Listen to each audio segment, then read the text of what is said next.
하루의 말씀, 오늘은 에스겔 37장 16절에서 28절 말씀 가지고 함께 나눕니다. 성경 봉독합니다. 너 사람아, 너는 막대기 하나를 가져다가 그 위에 유다 및 그와 연합한 이스라엘 자손이라고 써라. 막대기를 또 하나 가져다가 그 위에 에브라임의 막대기, 곧 요셉 및 그와 연합한 이스라엘 온 족속이라고 써라. 그리고 두 막대기가 하나가 되게 그 막대기를 서로 연결시켜라. 그것들이 내 손에서 하나가 될 것이다. 내 민족이 내게 묻기를 이것이 무슨 뜻인지 우리에게 일러주지 않겠느냐 하면 너는 그들에게 말해주어라. 나 주 하나님이 말한다. 내가 에브라임의 손안에 있는 요셉과 그와 연합한 이스라엘 지파의 막대기를 가져다 놓고 그 위에 유다의 막대기를 연결시켜서 그들을 한 막대기로 만들겠다. 그들이 내 손에서 하나가 될 것이다 하셨다고 하여라. 또 너는 글 쓴 두 막대기를 그들이 보는 앞에서 내 손에 들고 그들에게 말해주어라. 나 주 하나님이 말한다. 이스라엘 백성이 들어가 살고 있는 그 여러 민족 속에서 내가 그들을 데리고 나오며 사방에서 그들을 모아다가 그들의 땅으로 데리고 들어가겠다. 그들의 땅 이스라엘의 산 위에서 내가 그들을 한 백성으로 만들고 한 임금이 그들을 다스리게 하며 그들이 다시는 두 민족이 되지 않고 두 나라로 갈라지지 않을 것이다. 그들이 다시는 우상과 역겨운 것과 온갖 범죄로 자기들을 더럽히지 않을 것이다. 그들이 범죄한 그 모든 곳에서 내가 그들을 구원내어 깨끗이 씻어주면 그들은 내 백성이 되고 나는 그들의 하나님이 될 것이다. 내 종 다윗이 그들을 다스리는 왕이 되어 그들 모두를 거느리는 한 목자가 될 것이다. 그들은 내 규례를 지키며 살고 내 율례를 지켜 실천할 것이다. 그때에는 내가 내 종 야곱에게 준 땅, 곧 그들의 조상이 살던 땅에서 그들이 살게 될 것이다. 그 땅에서 그들과 그 자자손손이 영원히 거기에서 살 것이며 내 종 다윗이 그들의 영원한 왕이 될 것이다. 내가 그들과 평화의 언약을 세워서 영원한 언약을 삼을 것이다. 내가 그들을 튼튼히 세우며 번성하게 하며 내 성소를 그들 한가운데 세워서 영원히 이어지게 하겠다. 내가 살 집이 그들 가운데 있을 것이며 나는 그들의 하나님이 되고 그들은 내 백성이 될 것이다. 내 성소가 영원히 그들 한가운데 있을 그때에야 비로소 세계 만민이 내가 이스라엘을 거룩하게 하는 주인 줄 알 것이다. 아멘. 이스라엘 백성들이 하나님의 뜻을 따르지 아니하고 우상을 숭배할 때 하나님은 이스라엘 백성들을 징계하십니다. 그래서 이방 민족에게 침략을 당하게 하시기도 하고 때로는 이방 민족의 지배를 받게 하시기도 합니다. 대표적인 것이 바로 바벨론 포로기입니다. 하나님은 이스라엘이 바벨론에 의해 멸망당하고 포로가 된 것은 이스라엘 백성들의 죄 때문임을 분명하게 말씀하십니다. 이스라엘 백성들이 하나님의 뜻을 따르지 않고 하나님을 의지하지 않으며 자신들의 힘과 다른 민족의 힘을 통해 자신들을 지키려는 모습을 보일 때 하나님은 예언자들을 통해 미리 경고하셨습니다.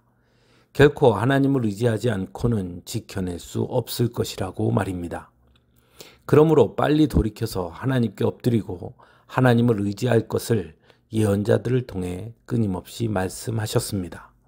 하지만 이스라엘 백성들은 예언자들의 소리에 귀를 기울이지 않았고 여전히 자신들의 생각대로 자신들의 판단대로 행하였습니다.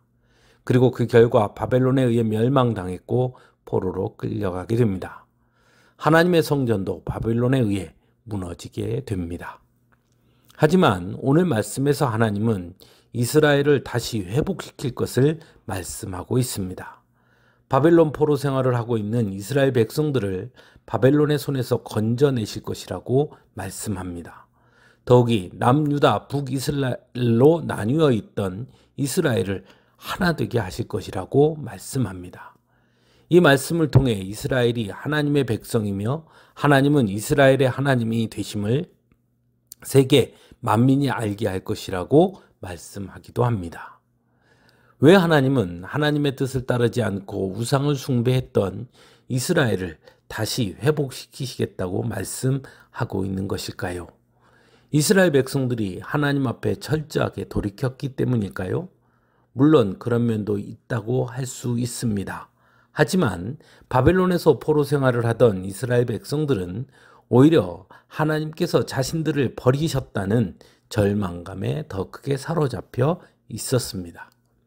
그럼에도 불구하고 하나님은 이스라엘 백성들을 다시 회복시키실 것을 말씀하고 있는 것입니다. 왜냐하면 그것이 바로 하나님의 사랑이기 때문입니다. 즉 이스라엘 백성들은 하나님을 떠날지라도 하나님은 이스라엘 백성들을 결코 버리지 아니하셨다는 것입니다. 이스라엘 백성들의 죄보다 이스라엘 백성들을 향한 하나님의 사랑이 더 크다는 것입니다. 이것이 바로 하나님의 사랑인 것입니다. 그리고 우리를 향한 하나님의 사랑도 이와 같습니다. 그 사랑이 아니고서는 우리의 구원을 우리가 하나님의 자녀가 되었음을 설명할 수 없습니다. 그럼에도 불구하고 우리는 여전히 그 사랑을 온전히 깨닫지 못할 때가 있다는 것입니다. 그래서 작은 것 때문에 하나님을 원망하고 불평합니다. 사랑하는 성도 여러분, 여러분을 향한 하나님의 사랑을 기억할 수 있기를 바랍니다. 그 사랑이 얼마나 큰 것인지 기억할 수 있기를 바랍니다.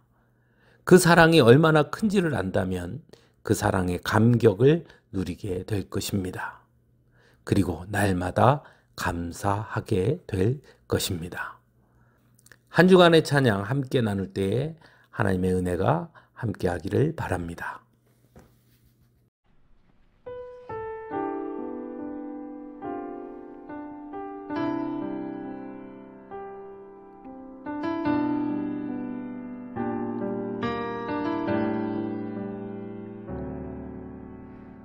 내가 먼저 손 내밀지 못하고 내가 먼저 용서하지 못하고 내가 먼저 웃음 주지 못하고 이렇게 머뭇거리고 있네. 그가 먼저 손 내밀기 원했고 그가 먼저 용서하길 원했고 그가 먼저 웃음 주길 원했네. 나는 어찌 된 사람인가.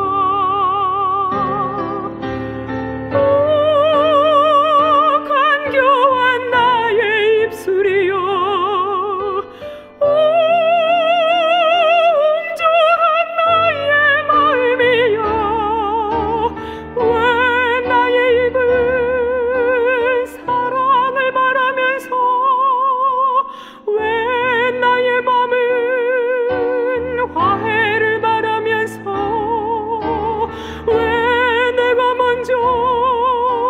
져줄 수 없는가.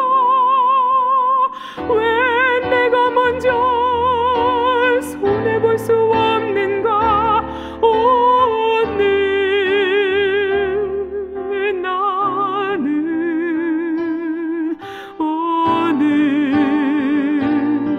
나는 주님 앞에서 몸둘 바 모르고 이렇게 흐느끼며 서 있네. 어찌할 수 없는 이 맘을 주님께 맡긴 채로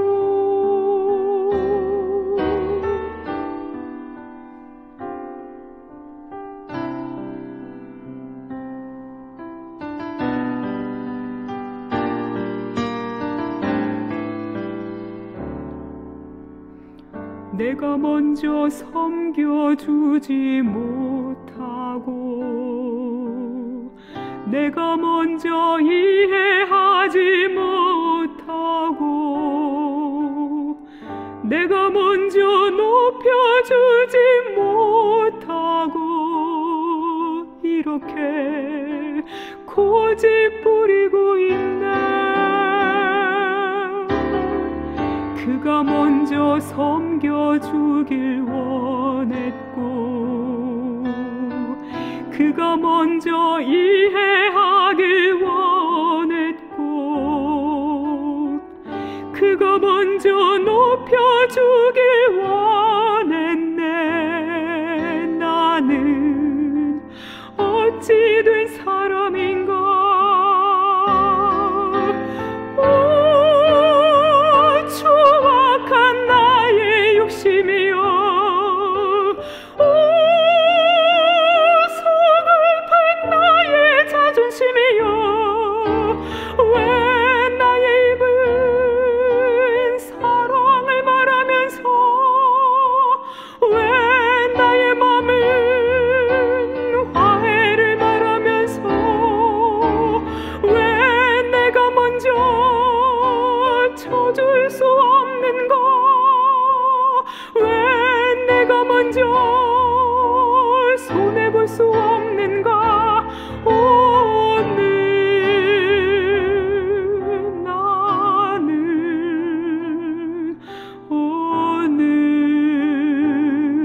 나는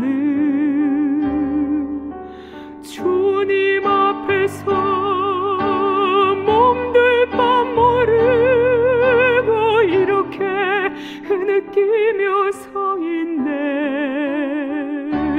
어찌하